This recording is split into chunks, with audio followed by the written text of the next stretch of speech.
Welcome back to Around the Block Volleyball. The first weeks of both League One and the MLV have finished up and they're both looking great. But today we're going to dive into the differences between each of the leagues to let you know which league you should be watching. I guess first things first, the first week just finished up. Do you have any general thoughts? I think it was great. I think the gameplay itself was already pretty good. I think you honestly can't complain. Yeah. Like League One, for example, 5-setter, and they set it up to be what the championship was last year with Love Nebraska and then Love Austin. Yeah. I thought that was really great. Yeah, great opener. Going to a 5-setter, Austin took that one. Kind of like how they did last season. I thought that was really great.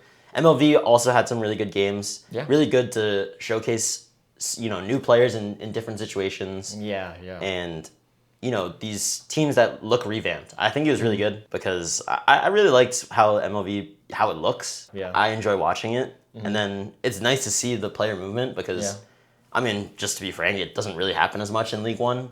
There is some player movement, but they still kind of keep general staples there. But there were some big moves in MLV, and it was cool to see new players in different teams. Yeah, a lot of new players. We got to see a lot of the newly drafted players as well. That too. A lot of rookie debuts. That was pretty fun. I think also just generally talking about how the first league went, I feel like maybe not some of the opener games on weekdays. Yeah. The attendance wasn't like too crazy, but definitely like the first games of each league and then also the weekend games. Yeah. I think there was a lot of people in the crowds and it was pretty cool to see. They were pretty well sold out. Yeah, especially the one that was surprising was the League One game. That first game, I'm pretty sure that was a Thursday. No, it was Wednesday. Yeah, it was a Wednesday. Yeah, it was Wednesday, and it was pretty early too. But it was pretty packed in there. I was like, hey, I know it was in Texas, right? I'm pretty sure, but so I guess it kind of makes sense. Texas is big in volleyball. Yeah, but it's still a Wednesday. I was surprised. Yeah. I was surprised that it was that packed, which is awesome to see. Yeah, now that we've gotten just our first thoughts about each of the leagues over with, now let's dive into the League One versus MLV comparison. I know there's a lot of contention about this. We've seen some clips of some of the players even talking about how it's really weird having the two leagues just in the U.S. We can be candid about it because they think that it's pretty stupid. It kind of is. It kind of is, which we agree with. Yeah. But it's kind of refreshing to hear the players also thinking they're not just defending their league or whatever or anything. They're kind of being very candid about it and open and honest. Like, yeah, it is pretty stupid. Like, it doesn't make sense. But just a quick thing, Maddie Skinner had that conversation about it. She actually mentioned like, hey, let's do like an all-star League One, all-star MLV. Like, that'd be kind of cool. It would be kind of cool. I think that would be one way to make it. Okay, yeah, there's two leagues, but this is a cool way to make it. It's seem still like something. a US thing. Yeah. Yeah, I think that would be pretty nice. Although honestly, I think League One would probably Probably. I probably agree. win that one a little bit. But it would be cool. I kind of want to see it. Yeah. Them play each other. That'd be kind of cool.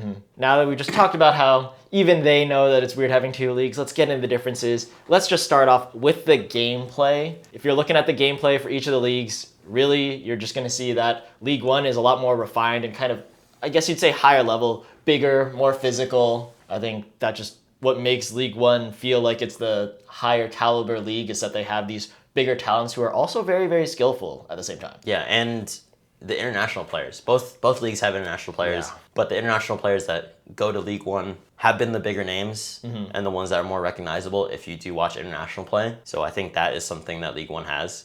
I will say, though, kind of for League One itself, and this is just the first week, it did look pretty sloppy. Just the gameplay. But again, it's not that the overall play is going to be like that. It's just, I think just this first week it was kind of like that. Yeah, I think it was also from team to team, because seeing Austin play their second game, definitely looked a little bit better than the first game. So I think maybe it was just everyone had to get that first game out of their systems and really get back into playing in front of a real crowd, I guess. Yeah. US crowd, and kind of getting that out of the way.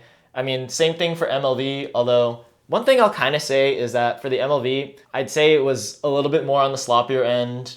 Yeah. But in a way, it was more exciting to see because it led to a lot more chaotic, hectic plays, a lot of longer rallies.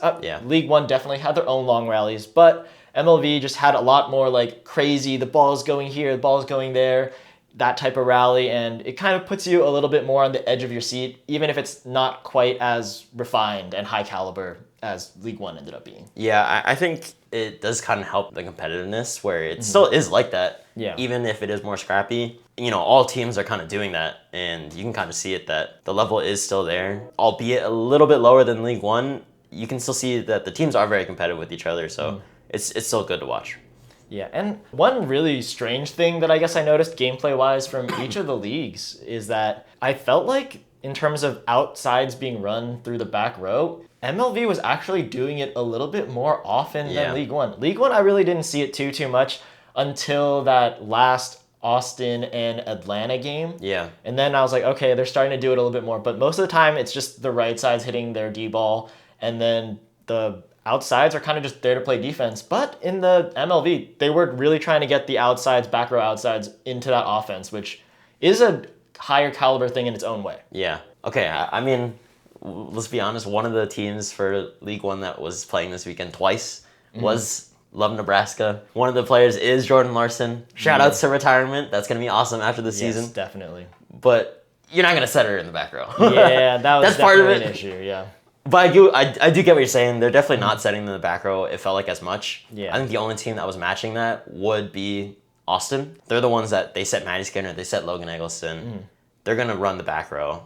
But the other teams, I agree. They weren't really running as much, but MLV was definitely looking to do that, which I think makes sense given their brand of ball where, they aren't as physical athletes, overarching. So they run, you want more hitters if you're not going to be able to just hit higher and harder than other teams sometimes. So yeah. It makes sense. You got to make things a little bit more chaotic for the opposing blockers if you can. So that would make sense. So gameplay-wise, I guess if you're looking for a more refined, what feels a little bit more higher level, you'd kind of look towards League One. But then MLV is a little bit scrappier, and I'd say a little bit more entertaining, honestly. Yeah, it might be a little bit kind of reminiscent to how college plays. Yeah.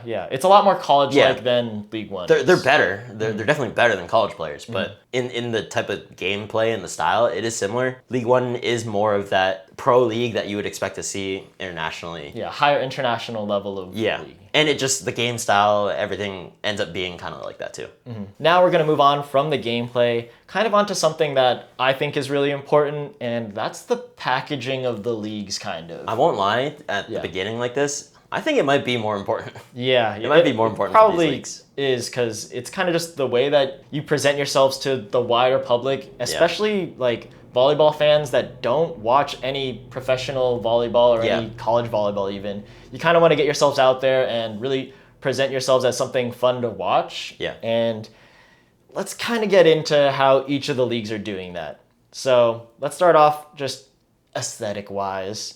We have the in-stadium aesthetics for each of the leagues. Start with League One. Those jerseys are quite something. I agree. Yeah, honestly, I have to say we did not like them last year, and I that's think recorded.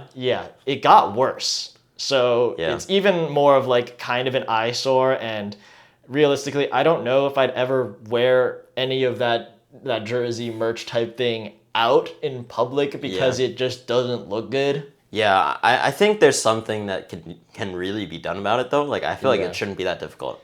Yeah. I thought it was really interesting that they added like a highlighter yellow to some of the jerseys. I mean, I know there's like different style. They have different like away home jerseys or whatever. Like one of them has like the highlighter yellow, which I think is not the move. Yeah. I think at least what last year had was that it was, okay, you picked a certain team color and then that was it. And then you have what else, where it was still kind of busy. But now, like with the highlighter color too, I think there's too much going on. And it's not in the best way.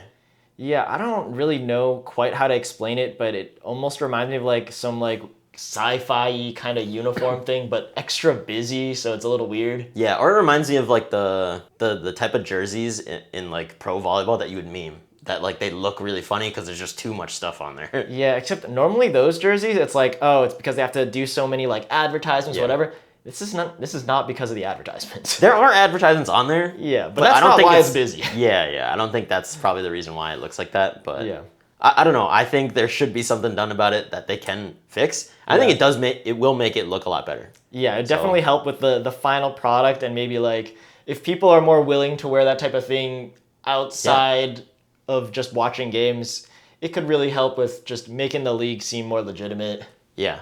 And I think I think it's not that hard to do it because there are already a lot of people. I don't know. We've seen a year to year. Well, let me cook. I'm only saying it because volleyball fans, when they are fans, ride or die. And we've seen a lot of people already in public that do wear the jerseys. So that means something, that they're already just fans of the league. They're fans of certain players. I think if you get better and better jerseys, which again, this is only their second year, so I think there's some. It's okay. It's a work in progress. Yeah. This is not the final product, which is fine. But with more time, if they get even better jerseys, these people are going to want to wear the jerseys. We're going to want to wear the jerseys even more if it looks even better, because we already are fans of the players. We really like volleyball. I think it's going to be even more often. And then in contrast, we have the MLV, where I actually think that their jerseys look pretty decent. Like, each of them are pretty aesthetic in their own ways, and they really do feel like each of them has their own branding. So it's not the same as League One, where everything is the same, just different colors, like color swapped. Yeah. But MLV, it's really like up to each team. They can brand it however they want, add kind of whatever designs they like. Yeah. The one thing I will say is I kind of don't like the Dallas Pulse uniforms, or the text on them looks a little cheap to me, or like it just didn't scan well onto these jerseys. So that's one thing I'll say about the jerseys for MLV is they are better, but still not perfect. Yeah, I think it's nice how unique they are. Yeah. You definitely have to give them that. I do kind of mess with some of them. Like, I really like the Indy Ignite one is really cool. Grand Rapids Rise one is pretty cool too. There's a lot of really cool jerseys in there. But again, yeah, I kind of agree. There are, it's not perfect, but I do like, the idea that they're able to distance themselves and look really unique from each other. And that's part of it. You want that in a league where it's not just super mundane and they look kind of similar. They do look very different, which is cool. But yeah, I think it's important. You can't really overlook jerseys because, again, that is something that, fans would buy. And that is part of the product that you see on the court too. So that's important. I mean, just even looking at other major sports, that's kind of a big thing, just having jerseys that look good that fans want to buy. It's pretty big. And even with the MLV, there are some where I'd be like, okay, it actually looks pretty cool. Yeah. But there are others where I'm like, probably wouldn't wear that. Yeah, I just think that there's more left that could be done about it, because again, we've seen a lot of people wear the jerseys out already, and I think that they're still kind of scratching the surface of what the jersey designs they want them to be. Where if they refine it and they pick something that ends up looking really good, I think it could help out a lot. Yeah, there's a lot of potential there. Yeah. But now moving on from the jerseys, let's move straight into the court design, because League One's court design, again, with the highlighter coloring as their primary thing, it's a little bit of an eyesore to watch, at least for certain teams. I think the one team where I think it actually looks okay is Austin. I think the way that their purple isn't as highlightery, it's more like pastel, and it definitely looks a lot better. So I think it's a lot less sore on the eyes. But during games for the other teams, it's really, really bright, and it's a little bit, I don't know, not nice to watch. Yeah, I mean, I think Austin kind of also gets that with the jerseys too. Yeah, I kind of pointed out when we were watching one of the games, I was like, hey, I don't like those. Those jerseys are not that bad. Yeah, I actually like those. And then you're like, yeah, because it's not like a really neon, like really bright color. I was like, oh yeah, that does make sense. Yeah, it just doesn't feel as much of an eyesore as the other ones. Yeah, I would say though, it is a little bit difficult to watch sometimes, but I can still watch the game. It doesn't affect it like really bad, but it could be better. But it does kind of give off the vibe to me like a international court for some reason. I don't really know why, but for some reason it does that. Maybe the problem is also that it's really light. The center actual court wood, is also really light too. Tiling. So it's really light there, and it's light, like a bright, different color on the outside as well. Maybe that's the thing that kind of makes it weird. I feel like it's a lot of the in-stadium light just really feeling harsh on it. So then just the way that it looks on camera just feels also very harsh. Yeah, I mean, maybe that's something that they can play with too. Maybe just the lighting is different. Because actually, I think that's something that's also different too, is the lighting that MLV does versus League One. Yeah. Because League One in itself, of course, the colors and stuff are brighter too. But the lighting that they use does feel a lot brighter. And then MLV, it does feel more, I don't know, like stadium-esque, and it's like kind of darker, more like like an event type of like there's a true type of event tones. going on in the middle, Yeah. center court, that type of thing. Yeah, which I don't know if there's a certain like or dislike. I think it might just be personal preference, but it does kind of play into what each league seems like they're trying to pitch. And I think that is probably the big thing for the MLV courts. Yeah. Honestly, aside from that, I don't think there's anything like good or bad about the courts they play on. There's like, it's fine. Yeah, and I think sometimes that might be better. Yeah. I can say at least there's nothing distracting about it in the way where I personally feel a little bit distracted by the League One courts. Yeah. I think egregiously it would be Atlanta's court, Salt Lake's court that really like pop out just because it's a bright yellow and a bright pink. Yeah. Those are the two where I'm like, okay, that's a lot. A little bit on the side of Madison as well, where it's that really bright blue. Yeah, I think that one's it's a little more okay now because I guess they've like switched over to more like a pastel, like a lighter blue, versus like last year where it was like a bright blue. Yeah. But yeah, I agree though. It's still interesting to how they want to traverse that of, you know, how light do you want to go and the colors that you want to pick. I'm not sure. Yeah. I mean, it looks like they're willing to change because they've already done some changes for some of these teams. So hopefully they're going to just keep working on it, keep workshopping it. Hopefully it'll be cleaner. But now let's get into something else that's really, really important. Let's talk about the broadcast because honestly, we've never been to a League One or MLV game. So we're getting everything through the broadcasts, the same as pretty much most of y'all. So broadcasting wise, let's talk about the commentators first. I think I've had some problems with the commentators just in general, both leagues, not really knowing the names yet of all the players, which totally understandable. I think it's not exactly on the commentators themselves, just because like it's the amount of prep that you're given and can do, but also it's the prep that's like provided to from the league. Yeah, whatever reports you have going into the game. Yeah, so I think that's one slight problem. It is a little bit from both sides, so I can't say it's fully on each of the leagues, but you know, there's some times where the names just aren't quite being said correctly, or it's the wrong player assigned to different players. So it's a little bit distracting. It's a little bit annoying to watch. Sometimes I'm caught questioning myself. I'm like, wait, who am I watching? Like, I thought it was this player, but then the commentator said this name. It's a little weird. It happens for both leagues, but maybe that's just something that comes with not having designated commentators for the league specifically. I think we've already seen some commentators. I think Paul Sunderland has done commentary for both leagues. Yeah, they've been floating around a little bit. Yeah. I would also say, I agree that it is kind of weird when they say the wrong name or anything like that. Hopefully it is just because it is week one again, so they're kind of getting used to everything again. Because I'm not really sure what they do otherwise. I assume, you know, we hear like, you know, there's a lot going on. There's different players moving around. Maybe you're going to mess up in some names. They are human after all, so that's definitely possible. And then another big thing that I think happens from the commentators is just how they talk about, and I think this one is a lot more league prompted and not on the commentators, because we do see it between, like, say, like Paul Sunderland, who's done both leagues. When the MLV is kind of being commentated on, the commentators really focus on the game. They'll talk statistics, they'll give kind of like a little bit more scouting reports of what's happening in the game, what a player's doing in an individual game, what their impact has been, what they're expecting, and kind of like in-game adjustments that you're expecting to see. So that's one thing for MLV. But then when you go to League One, I think League One has really been presenting itself kind of like, oh, like, you know, all these players are so great. This is where the players are from. This is where they've been playing. Kind of giving like the idea, or focusing more on the idea of the players are really just like all really, really good. This product will be really, really good. It's really player driven, but not in an individual game. Yeah, it's like the history of the player and knowing the player. Yeah. Which again, there's merit to that as well.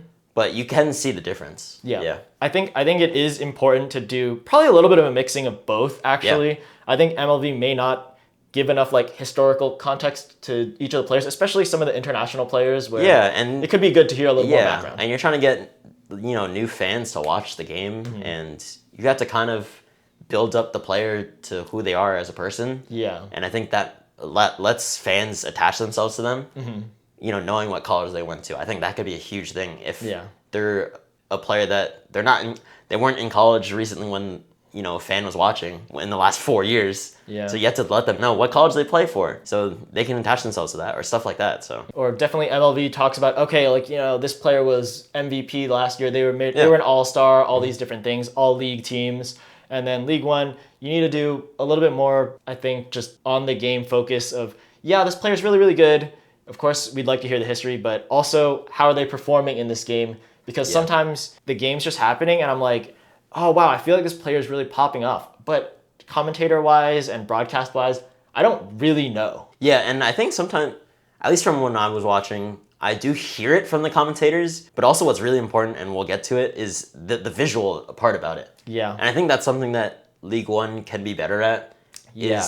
Just showing some stats during the game makes it so much easier to just understand what's happening. Because yes, you could hear sometimes like Maddie Skinner, she's hitting this, but then you're just hearing the numbers sometimes, and if you only just hear it, you're not visually understanding what's happening too. And it doesn't have to be for a long time. Just show it really quickly. Yeah, in between on the side or something, or on the side. Yeah. When there's a break in a play. I mean, there's when you have to wait for a serve, there's break in a play. You can just pop up the stats and then it can fade away. I think that could help a lot. Yeah, that's definitely something that I think kind of would just help with the overall broadcast, where I think it could maybe just, for both leagues, just highlight either their players or kind of what's happening in the game a little bit better from each side. I mean, it feels like, at least for me, I'm still being pretty critical of League One in a way, but it feels like, they're still kind of digging into what I said that they shouldn't do before, where they really want to make it feel like, this is a spectacle. We finally have pro volleyball in the USA. Look how great it is. But then at the end of the day, you got to focus on the exact game, the exact product, because that's what matters. Yeah, we're losing the sauce a little bit. But now I just want to talk about one thing that I did notice between each of the leagues, where I think it actually does make a big difference, where I feel like the audio mixing between each of the leagues is actually really big, and I think it kind of is one of the main reasons why I feel like League One feels like a little bit more of like a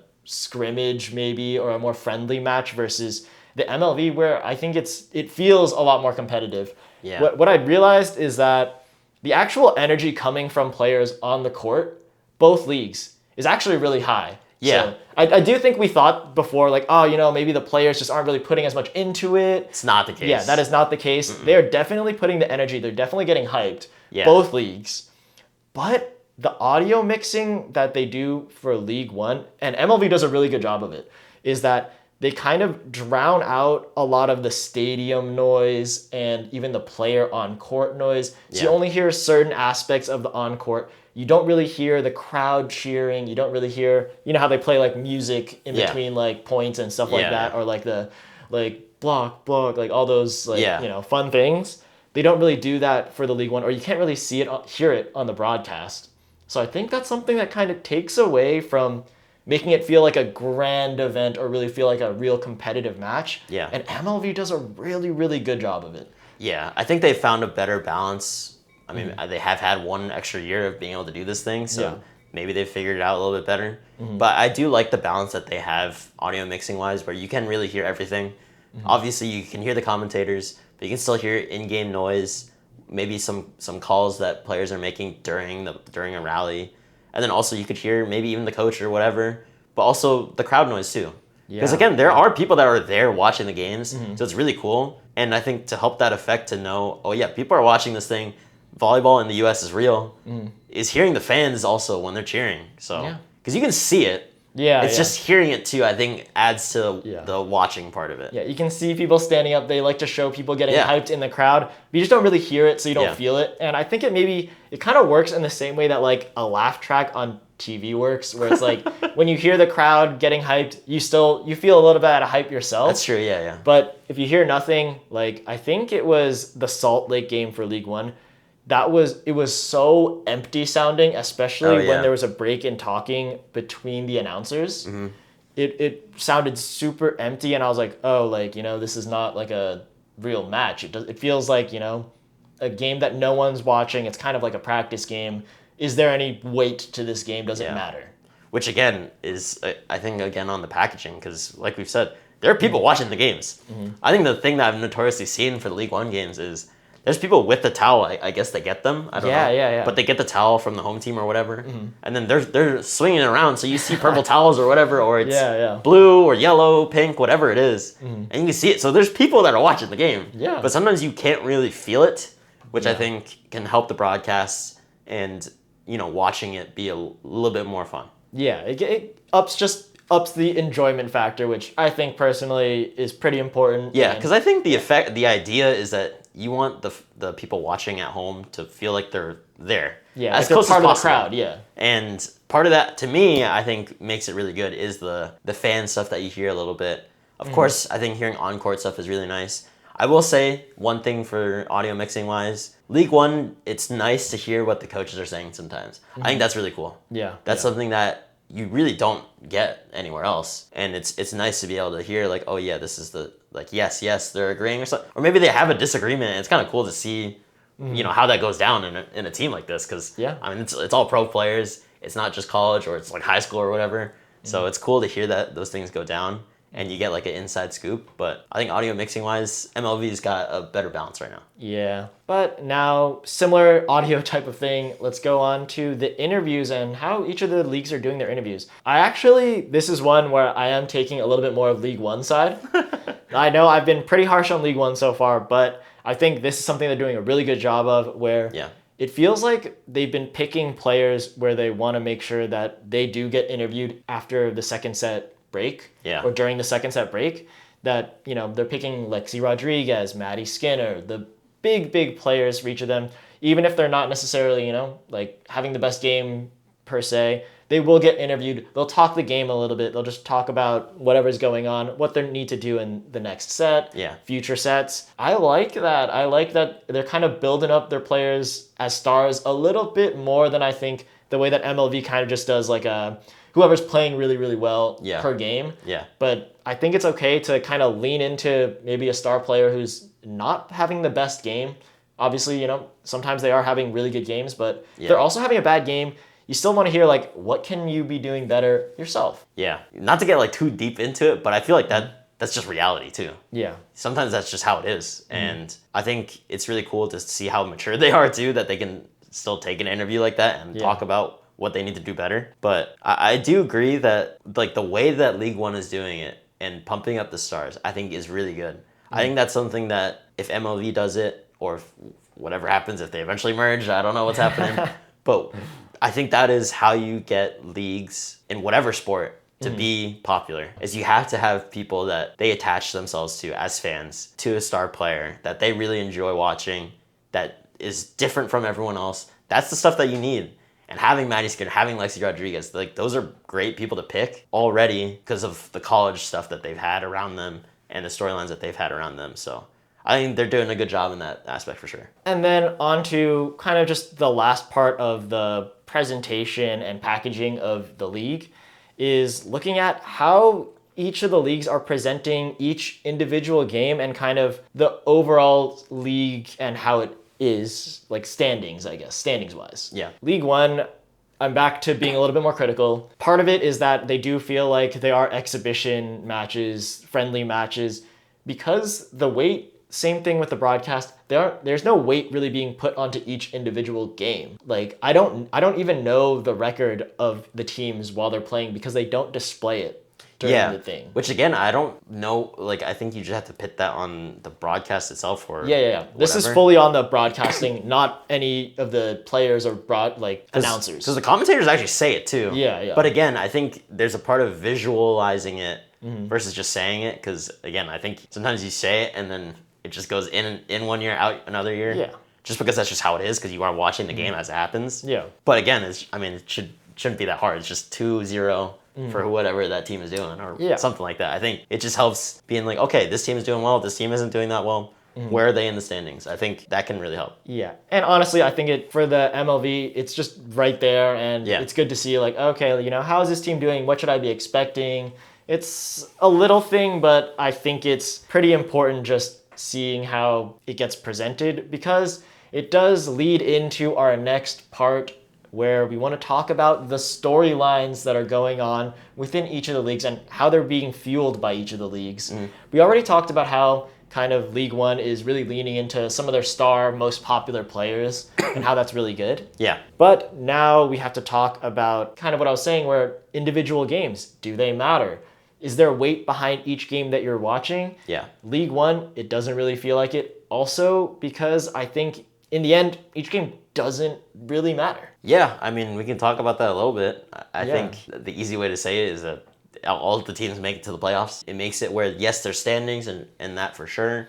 They do have the League One Classic, which is great to kind of have something in the middle of the season to look forward to. But again, I don't know if it does mean, certain teams can't make the playoffs or whatever. I think eventually they will work towards that. When there's more teams, Yeah, it's I'm kind sure of it'll get yeah. It more. is a little awkward with only 6 teams. I'm Yeah. not really sure how you want to do it. Yeah. But even if it was, just have a play-in. Maybe do that where it does end up being 4 teams in the real playoffs, but have the bottom 2 teams have a play-in with the 3rd and 4th seed. Maybe that's a way to do it. I mean, that's Just to basically add some- It's basically how it's already structured now, but it's like Yeah. you don't feel any weight getting there until Yeah. you kind of get there. The way that the MLV does it, it's only the top 4 teams making it to playoffs, and that's pretty important. Like, you really feel the weight behind each game. Like, oh, there is a true playoff race in the same way that all the other pro leagues have a playoff race. Yeah. So it makes each game feel weighty, and I think it helped the broadcasters talk about it from last year. Where Yeah. like, okay, yeah, Grand Rapids Rise, they barely missed the playoffs. They made a good late season push. Yeah. They just didn't make it at the very end. And then you can talk about, say, like the Indy Ignite, they barely made the playoffs. Things like that. It really helps with the storyline aspect of the league where you're like, okay, Yeah. this year we want to see Grand Rapids really make a playoff push. Yeah. I think they can make it in. Or the top teams, they still got to fight for their spot. Things like that just add more to the entertainment, and it makes each game really feel important.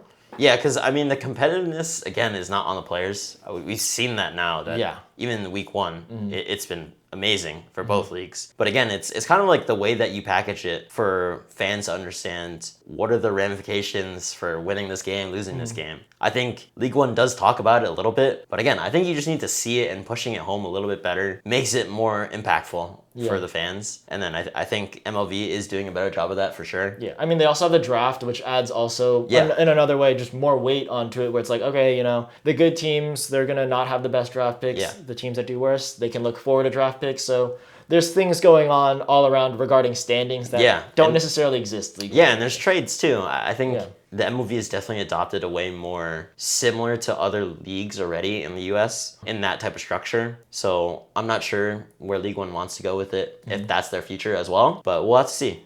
I mean, I think the difficulty is that just maybe for a lot of volleyball, there aren't too many multi-year contracts like that. Yeah.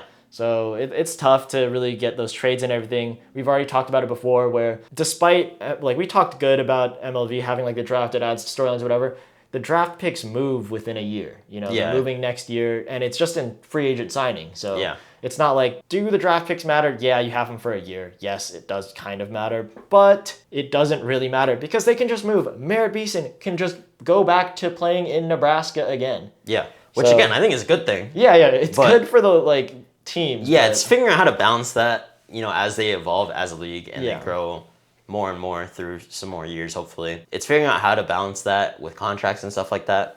We'll have to see. Because again, we also saw Morgan Hentz go from Atlanta to Omaha, and this team is looking amazing. But we'll have to see. I personally think that for a team like that, it actually helps the league. Yeah. When you have a team that is kind of like a super team, we'll have to see how it looks. Hopefully it is that, because I think it's honestly good. Because it makes teams have to worry and not just be complacent of, oh yeah, we're existing in the league, we're doing all right, it's fine, we can coast around with that. Obviously the players aren't doing that, but because they're competing, we can see that. Yeah. But that's just how the team vibe might feel like. But then you have to shoot for higher when a team is just blowing everyone out. Now Orlando kind of did really well last year. Maybe that's kind of like a feel where Omaha was like, okay, let's compete now. We got a lot of players that are really good. Let's shoot for that as well. I think that could be really good. And I think that's something that might be missing for League One. Yeah. You don't really have that where, all these teams are really good, but maybe it does help to have a team that, oh wow, they have them, and you're listing them off, and you're like, oh, that's crazy. League One definitely has been trying to balance the league out as much as they can, which is good in its own way too. Yeah. But I think just having a bar of excellence that you have to reach for, I think to me at least, Like, in my opinion, I think that can help. Yeah, I think it also helps in where maybe you don't have the same way maybe in like the NBA or the NFL, you'll have like a villain team or something. Like a team that everyone's like, oh, this team's too strong. Oh, the Warriors team was way too good. They're too strong. Someone needs to beat them. Everyone roots against them. Yeah, and there were teams that were trying to do that. And I think that's kind of what MLV has kind of gotten themselves into. I don't know if that was by design or that's just how it happened. Yeah. I think that's just something that's really great. Even MLB has had that with the Dodgers now. Yeah. Yeah. But it's something that League One's working on. The only big storyline I think right now for League One is, I guess it's just being Jordan Larson's retirement tour. Yeah. I mean, granted, that's its own huge thing that it we really definitely have to respect. And low-key, it will probably carry the year in terms of just being like a big event, a big storyline to follow where it's like, what's she doing game to game? Yeah. That type of thing.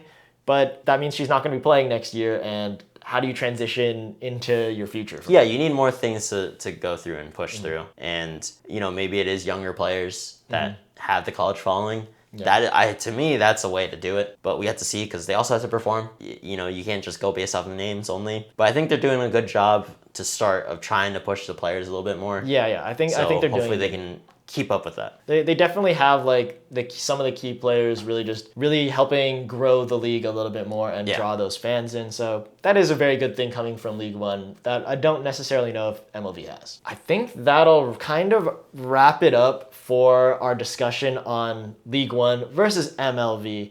You guys let us know what your thoughts are. I think overall what we feel is that League One, if you really want to see better gameplay, that's the league for you. It also more international vibe. Yeah.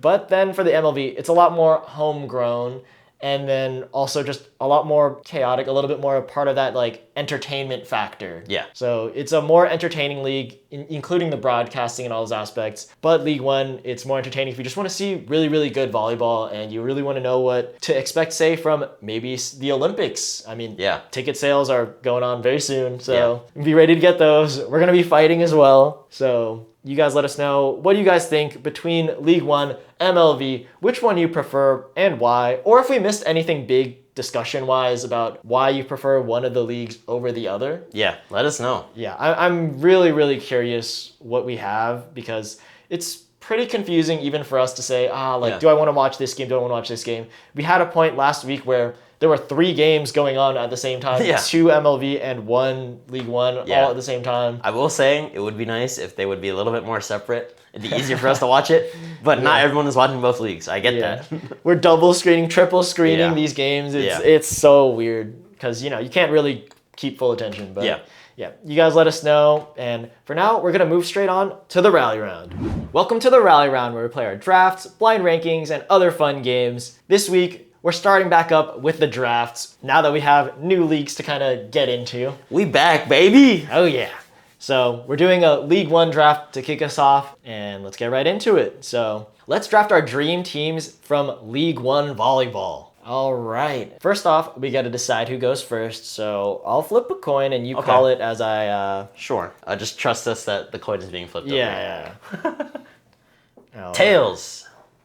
All right, so it's heads. Okay, I think that means I guess I'll go first. Yeah, that's fine. Okay, so I don't know if it's the biggest thing in this league because there's a lot of great players. We got no limitations on this draft, so for the first time in a while. Yeah, first time we're really just doing a draft whoever you want. And first pick, it's already tough because I feel like there isn't like anyone standing above anyone else too much yet. It's hard. I mean, they're just all really good. Yeah, but I think I'm just going to play my favorites a little bit here. For my first pick, I'm going to pick Logan Eggleston from Austin. I respect it. She's one of the hardest hitters in the league. She's just getting smarter every single year that she's playing, and her defense is getting better. Blocking is amazing, as always. I think she's just a great outside to have. Yeah, I don't hate that. That makes sense. I'm going to take Maddie Skinner. Okay, that's a good pick. Get my right side. Yeah. Now let me just think here. I think the awkward part was there's also like a lot of different players that were playing than I probably expected. Yeah. Things were getting mixed up a little bit for sure. I got a good hitter that I can give the ball to. I need some good passing. Give me Manami Kojima. Oh yeah. Yes. Yep. That is a very, very good pick. I mean, she's popping off. She's going crazy. Now for my pick. Let's see what I want to go with here. Let me get my second outside here. Let me get Alexa Gray. I think she was also playing amazing, both swinging, defense, serve receive, blocking. Everything's really good from her. So love to have her on my team. I feel like I have two really good outsides here. Yeah. And then, all right, let me pick up a middle here. Maybe I'm going a little too crazy, getting my big positions first. But let me get Emily Thader from Nebraska here. I think she's done a great job of just blocking and attacking. Yeah. I like her as one of my middles. Okay. I'm going to take, still to me, one of the best setters. I'm taking Lauren Carlini. That's a very good pick. There's some bias in that, but I know she's one of the best. Yeah. Now let me think after that. I do want outsides that can definitely produce. She was amazing to start the season. Give me Clara Hoffman. Ooh, yeah. She was doing everything. Scoring anyway, serving, and she was passing really well. I like how she played. Let me round out my middles here. Let me get Serena Gray from Salt Lake, who I think was also playing great. I mean, also just in general, it's easy for us to start picking from these teams that played 2 games. Yeah. Just because they played more games. So that's nice. Then for my right side, I'm getting Jordan Thompson. That's good. I like that. Yep, she was popping off in her own way. I think she's going to do great on this. Let me get my other outside here. I'm going to get Maddie Banks. Again, she's been great. Again, there was kind of the question last year, how much was she playing? But man, she's proved it for this season already that she deserves to be starting in this league. And she's been doing everything too. She's been passing really well. She's been able to get some kills. I really like how she's been playing. Then I got my middles left. I'll take one here. Let me get Asia O'Neal. She's been doing both blocking and getting kills really well. Let me lock her down first. All right, now I got my final 2 picks here at my setter, at my libero.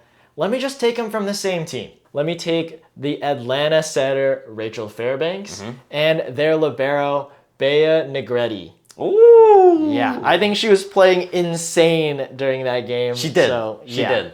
I love to have her on this team. She's so good. I honestly really like, and I thought, again, I kind of mentioned it. It was kind of odd. I wasn't ready for it that different players were playing to start the season.